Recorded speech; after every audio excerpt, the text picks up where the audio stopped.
ಇನ್ನು ವಕ್ಫ್ ತಿದ್ದುಪಡಿ ಕಾಯ್ದೆಯನ್ನು ಖಂಡಿಸಿ ಮಂಗಳೂರಿನಲ್ಲಿ ಇವತ್ತು ಪ್ರತಿಭಟನೆಯನ್ನ ಹಮ್ಮಿಕೊಳ್ಳಲಾಗಿದೆ. RDR ಸಮೀಪದ ಶಾ ಗಾರ್ಡನ್ ಬಳಿ ಪ್ರತಿಭಟನೆಗೆ ಎಲ್ಲ ವ್ಯವಸ್ಥೆಗಳಾಗಿದೆ. ಪ್ರತಿಭಟನಾ ಸ್ಥಳದ ಸುತ್ತಮುತ್ತ ಬಿಗಿ ಪೊಲೀಸ್ ಬಂದೋಬಸ್ತನ್ನು ಏರ್ಪಡಿಸಲಾಗಿದ್ದು, ಪ್ರತಿಭಟನಾ ಸಭೆಗೆ ಬರುವಂತ ಪ್ರತಿಯೋರ್ವರ ತಪಾಸಣೆ ಮಾಡುವಂತ ನಿಟ್ಟಿನಲ್ಲೂ ಕೂಡ ಉದ್ದೇಶಿಸಲಾಗಿದೆ.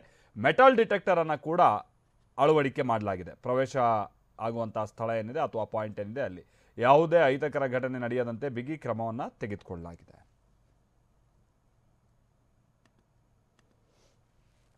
ವಕ್ಫ್ ತಿದ್ದುಪಡಿ ಕಾಯ್ದೆಯನ್ನು ವಿರೋಧಿಸಿ ಮಂಗಳೂರಿನಲ್ಲಿ ನಡೀತಾ ಇರುವಂತಹ ಪ್ರತಿಭಟನೆ. ಹಲವಾರು ಸಂಘಟನೆಗಳು ಇಂಥದ್ದೊಂದು ಪ್ರತಿಭಟನೆಗೆ ಕರೆ ಕೊಟ್ಟಿವೆ. ಅದರಂತೆ ಈಗ ಪ್ರತಿಭಟನೆಗೆ ಎಲ್ಲ ವ್ಯವಸ್ಥೆಗಳಾಗ್ತಾ ಇದೆ.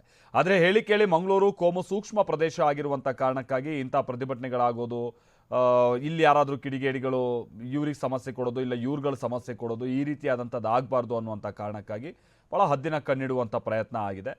ಪೊಲೀಸರುಗಳು ಕೂಡ ವಿಶೇಷವಾಗಿ ಮುಂಜಾಗ್ರತೆಯನ್ನು ವಹಿಸಿದ್ದು, ಯಾರ್ಯಾರು ಅನುಮಾನಾಸ್ಪದವಾಗಿ ವಾಹನಗಳೇನಾದರೂ ಬರೋದು ಅಥವಾ ಯಾರಾದರೂ ಕಾಣಿಸ್ಕೊಳ್ಳೋದು, ಈ ರೀತಿಯಾದಂಥ ಸಂಗತಿಗಳ ಕಡೆಗೂ ಕೂಡ ಅವರು ಗಮನ ಕೊಟ್ಟಿದ್ದಾರೆ. ಅದೆಲ್ಲದ ಜೊತೆಗೆ ಮೆಟಲ್ ಡಿಟೆಕ್ಟರ್ಗಳನ್ನು ಕೂಡ ಅಳವಡಿಕೆ ಮಾಡಿದ್ದು, ಮೈದಾನಕ್ಕೆ ಹೋಗುವಂಥವರೆಲ್ಲ ಆ ಮೆಟಲ್ ಡಿಟೆಕ್ಟರ್ ಮುಖೇನನೇ ಹೋಗಬೇಕು ಅನ್ನುವಂಥ ಸೂಚನೆಯನ್ನೆಲ್ಲ ನೀಡಲಾಗಿದೆ.